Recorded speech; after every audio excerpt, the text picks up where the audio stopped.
Hi boys, so you've made it to this page of the website.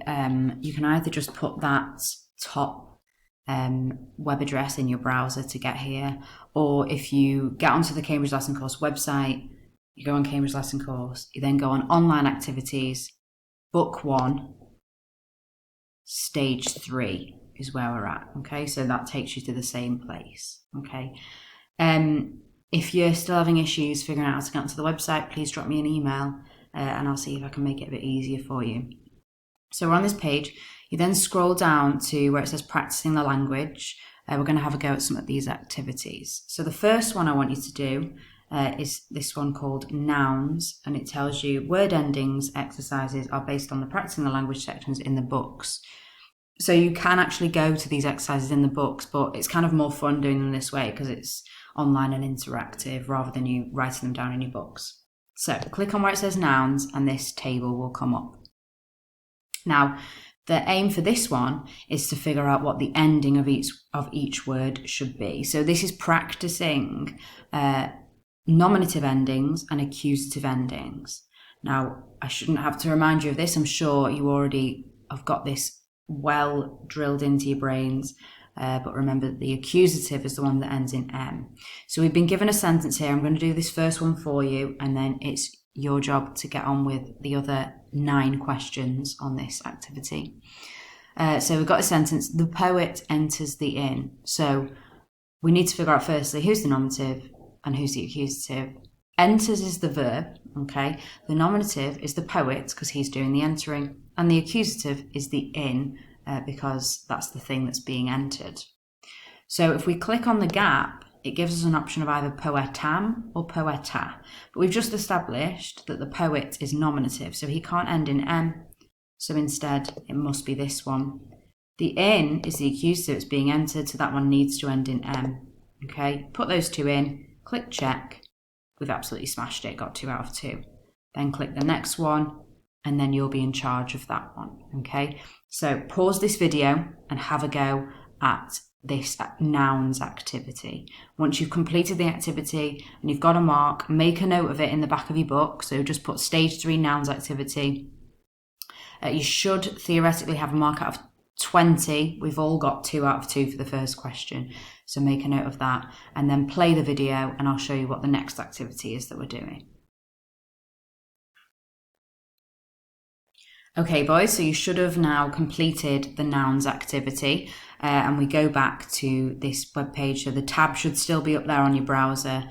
Just go back to it where we clicked on nouns. We're not doing this activity on declensions. We're skipping that one for now. We're doing this activity next on meanings. So this is your second activity. Click on that one. Now this is nothing to do with nominative and accusative. It's just all about word meanings. So you just need to figure out what belongs where. Now I'm not going to do the whole of the first question for you because there's only 3 questions, but I'll just do a couple of words. So for example, I've got this word pictor and I've got to decide whether that's a person, a place or an occupation. Okay, pictor means painter, so therefore it's a person, so it belongs in the people column. Okay. I then look at, let's go for via. We know this is the word street. Street is a place, so I put it in the places column. Okay. The next few questions, there might be different titles for these columns, so make sure you pay attention to them. And you're literally just grouping them all in. Once you've filled in every word into a place in the column, it will then tell you what mark you've got. And again, I want you to write that mark in the back of your book. So just put meanings and then make a note of your mark. Okay, any questions on that, obviously, we can talk about it on Monday. Okay, so pause the video and have a go at this activity. Work your way through each question. Okay, guys, we now go back to this tab again of the practicing the language stuff. So we've done nouns, we've done meanings, we've boxed those ones off, we're halfway there. So we've just got these 2 exercises here, practicing the language exercises. I'll show you exercise 1 and you can have a go at it, and then I'll show you exercise 2. So click on exercise 1. This is to do with the meanings of verbs, of actions. Okay, so we've got mercator a villa in Latin. You need to start thinking about what that means. So we've got the merchant A villa means out of the house. And then we've got two options of a verb. So we've either got ambulat, which means walks, or we've got quaere, which means looks for. So we've just got to think about what makes most sense. It's going to be walks in this situation. Okay, so fill it in, we've got that right, easy peasy. Then you've got to translate it, and you have to type in your translation here. So we establish the merchant walks out of the house.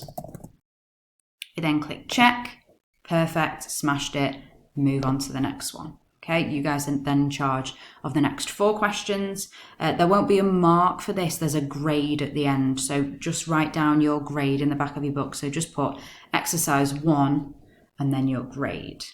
Good luck with that. Pause the video, have a go at it. Okay, boys, final exercise is going to be exercise 2. So again, we're back at the Practicing the Language tab. Click on exercise 2. Okay, this is going back to, is it nominative or is it accusative? So we've got to fill in this gap with one of these words. We've got amicus, something, laudat. Amicus we know means the friend. Laudat means praises. Okay, amicus is nominative there because he doesn't end in M, so he must be doing the praising. So this sentence must mean the friend praises someone, and we know that that person must be a slave because that's the only option we've got. But think about whether that slave needs to be nominative or accusative.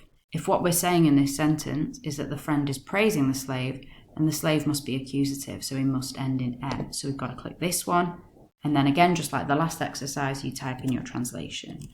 The friend praises the slave. Check your answer. Flawless. Move on. And then you've got the next 7 questions to do, and again, you'll be given a grade at the end. Just write down in the back of your book, exercise 2 and whatever your grade is. Okay, guys? So the video is going to end here. You can now get on with exercise 2. So by the end of this video, you should have completed 4 different exercises. So nouns, meanings, exercise 1 and exercise 2. Good luck and enjoy, boys, and any problems, let me know.